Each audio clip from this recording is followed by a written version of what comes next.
Bible cover is it's a bronze and gold leaf cover for the most part. There are other elements, but I'll talk about that first.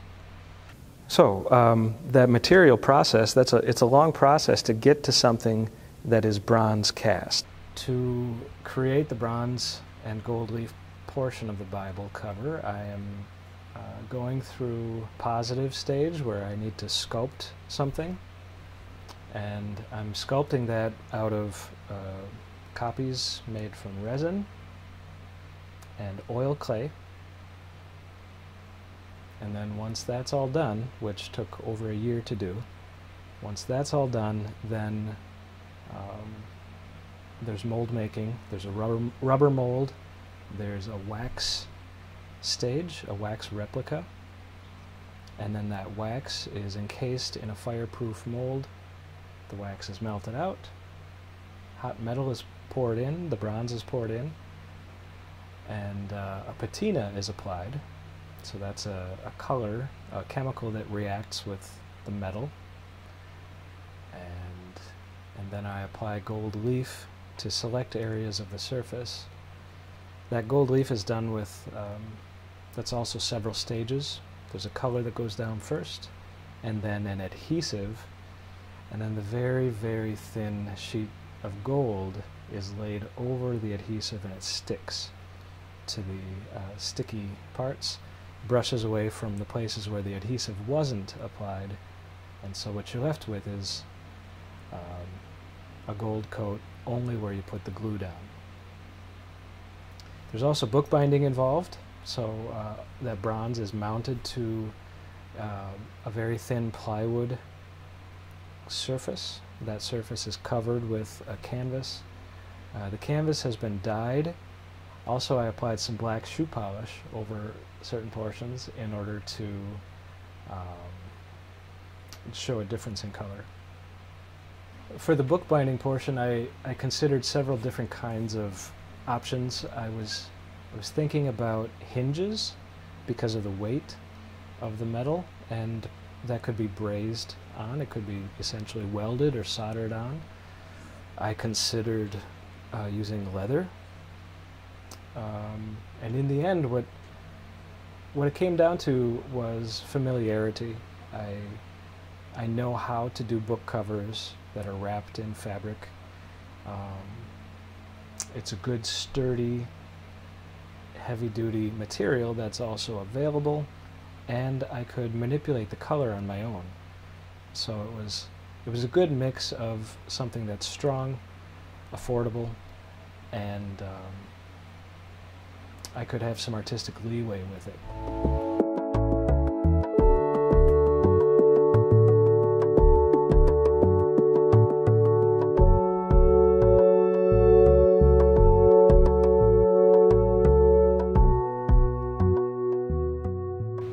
Inside the cover, there's a printed version of the Evangelical Heritage Version, which is an interesting story. This is a new translation of the Bible.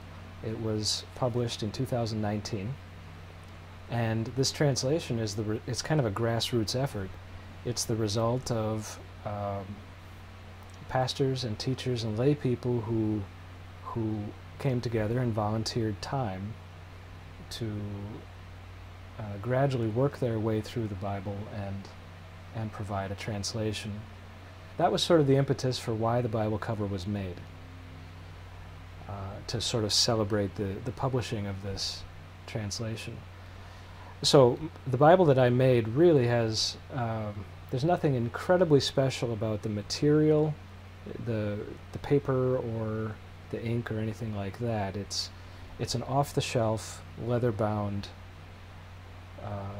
gold-edged Bible from the publishing house that is encased in this very special sculptural piece.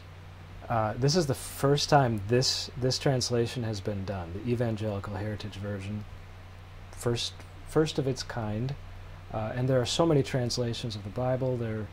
And they range. You would think that it's a pretty stable thing, but there's always some debate about bias or wording, word choice, and it's surprisingly complex to think about the choices that a translator makes. Should they translate word for word from the original language? Well, that can come out as like a sort of clunky, hard to read thing. On the other end of the spectrum, should the translator think about familiar language for current readers and sort of bend the meaning so that it becomes digestible? Well, but then what does the original language say? Do you make compromises there? And just like any endeavor, there's a lot of potential complexity to a project like a Bible translation.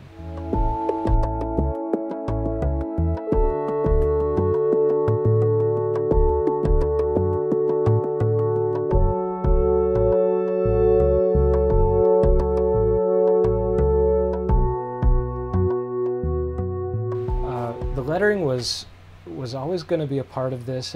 I had to find the right passages. The pastor helped me choose passages that were appropriate for the columns above them, so they refer to the imagery above them.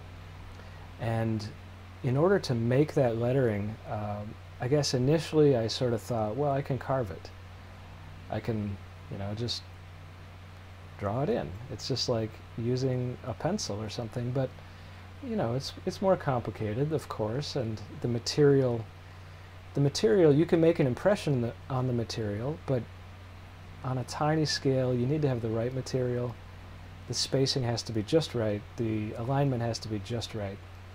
So I abandoned that idea, and my next thought was movable type. I thought my printing friend, John Ring, who's a second-generation printer, grew up using movable type. He's inherited a lot of this cases of fonts from his father's collection. So I thought I'll talk with him. Maybe he can set type for me.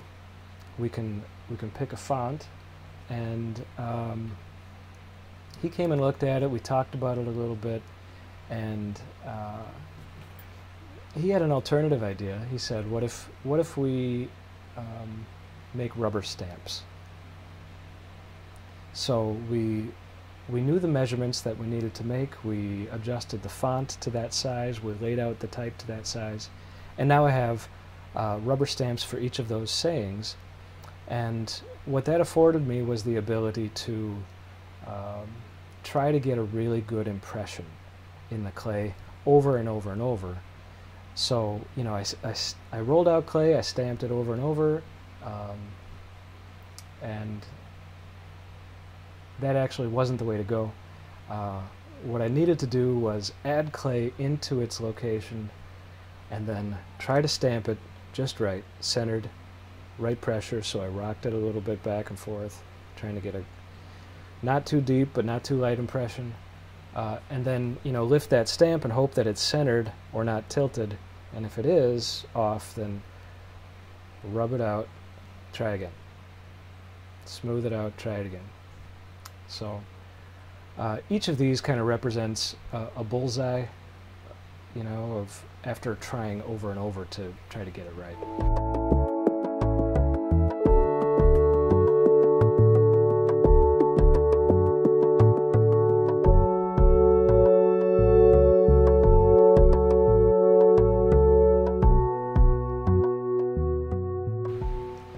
So I have a wax copy here, and because this is a casting process, I have the molds, and I can make others. I can make copies. So while the bronze and gold leaf version for Fond du Lac is significant in that it can last a very long time, there is sort of a flip side to that too, that this has the ability to be somewhat mass-produced. And what I have here, this is a wax. It has the same form, but it has a different material quality. So this is, very fragile. Until the substance is transformed or changed, the shape won't last. So this was cast by Casting Creations up in Howard Lake, Minnesota. This is a foundry that I have a relationship with. We've done several projects together before, and I've always found excellent craftsmanship in the work that they deliver for me. And that's just a wonderful thing to see something well made. So, you know, I did the sculpting, I did the composing, but the final product has their craftsmanship in it.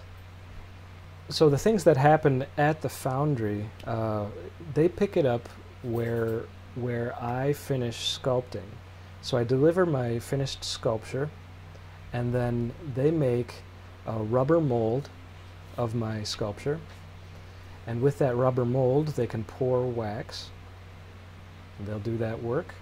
And then that wax might need a little attention. It might need to be touched up. There might be little pinholes or air bubbles or creases that they will very carefully touch up and very carefully repair and prepare it so that it just looks pristine before it goes into its final mold, and that is a heat-sensitive or heat-resistant mold. And when that's all set, the wax gets melted out. So now there's no more wax, and there's just this mold that has a perfect impression in it. And then bronze is poured into that mold, and it fills up all the space where the wax had been. That mold is broken open, and then there's some cleaning up to do. There's grinding, this is called chasing, where they'll sort of take care of any imperfections, clean off the mold, and sandblast the surface, get it down to bare metal, and with that absolutely clean metal surface, then they'll use chemicals to evenly change the color. That's called patina. And then there might be a finish. In my case, I added the gold, and then I added a finish over the top. So because this will be used, it can't be avoided that it will be affected by its use. So there will naturally be some wear on the bronze, some wear on the canvas, oils from fingers, maybe some slight abrasion will affect the surface. And people disagree about how to feel about that. I'm of the mind that that's part of the story. I believe that the congregation, the people that use this, the generations that interact with it, participate in the project. They participate in the object. So I've made something and delivered it as it is, and that's really not the ending of it. It's not a thing to be preserved in its pristine state, in my opinion. It's the beginning of a relationship between a group of people, generations of a group of people, and this object. It will inevitably show signs of wear, and it would be really interesting to see it in 200 years.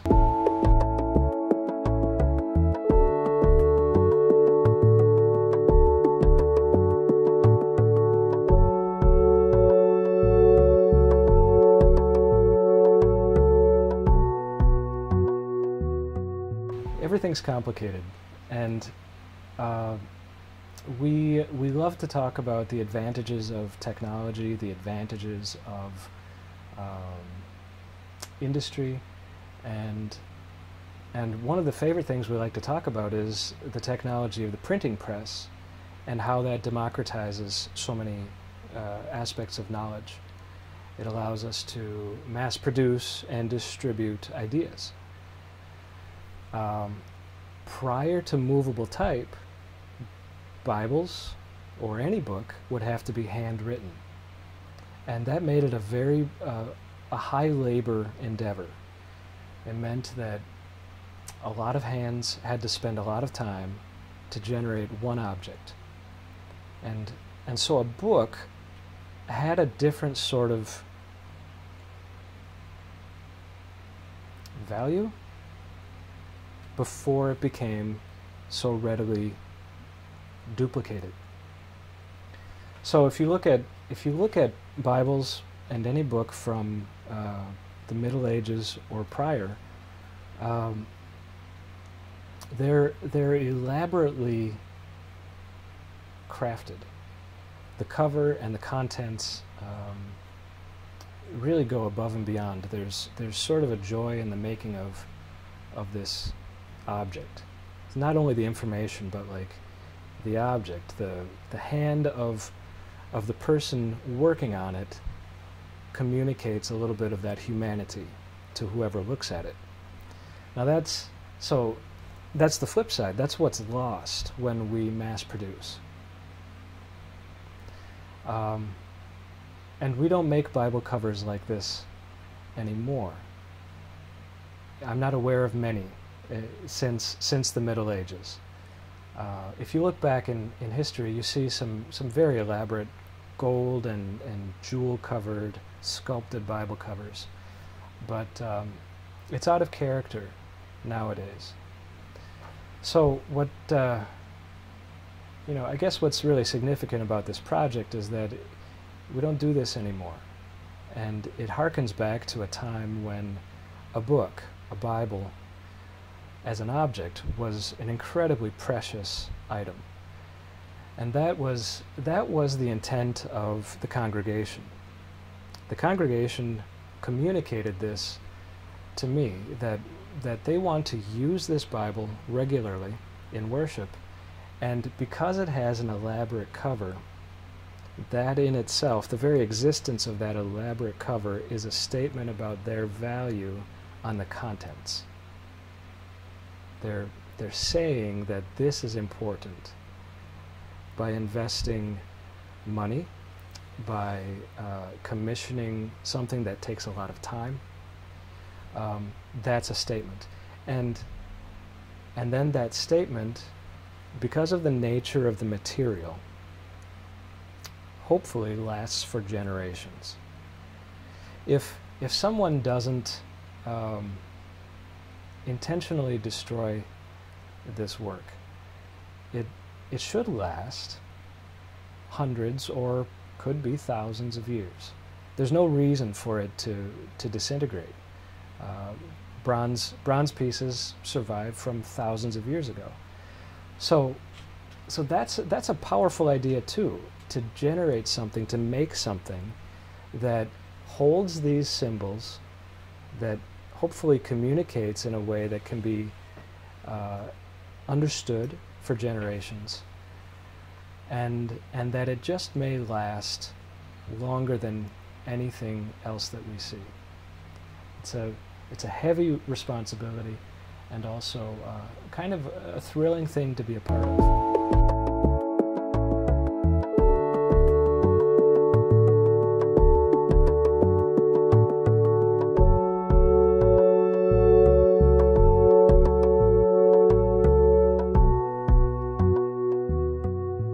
There were some precedents that I looked to in the making of this piece.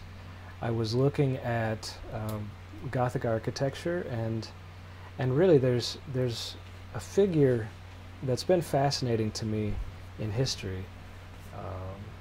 Abbot Suger, he was the originator of the Gothic style, which is a large thing to say, that really before him Gothic didn't exist, and after him churches looked like churches. That's significant, and I wonder how that happens. Pointed arches and large windows, stained glass, flying buttresses, tall space, rose windows. All of these things came about with really his project at Saint-Denis in France. And so I'm fascinated by how things get started, how a movement or a system has its origins. So that's one thing that was on my mind. How do you steer history, really? Because his impact has been significant for 1,000 years. Another thing I was thinking about or looking at was a particular piece by Donatello. I saw it in person in Florence when I was on a trip there, and it's an Annunciation sculpture. So an angel is appearing to Mary. And there's just a quality to that sculpture. It's a relief sculpture that has architectural elements. It has kind of a restrained use of polychrome, so there's more than one color, but it isn't overdone. There's just a feel to it that I kind of had in the back of my mind when I was working on this. You might not see it, you might not detect it, but it was a jumping off point for me stylistically. And then also, you know, I've done enough work now, I've done enough projects that I sort of have a bullpen of symbolism. Some of the things that you see in this project, you've seen in projects from me before. And this sort of gels some things together. It provides a structure, a matrix, where I can insert these things and make them relate to each other. It's really interesting getting older as an artist, because maybe I'm plagiarizing myself, but maybe the past is prelude. Maybe I've been preparing for years to produce a thing like this that is a cohesive, symbolic unit.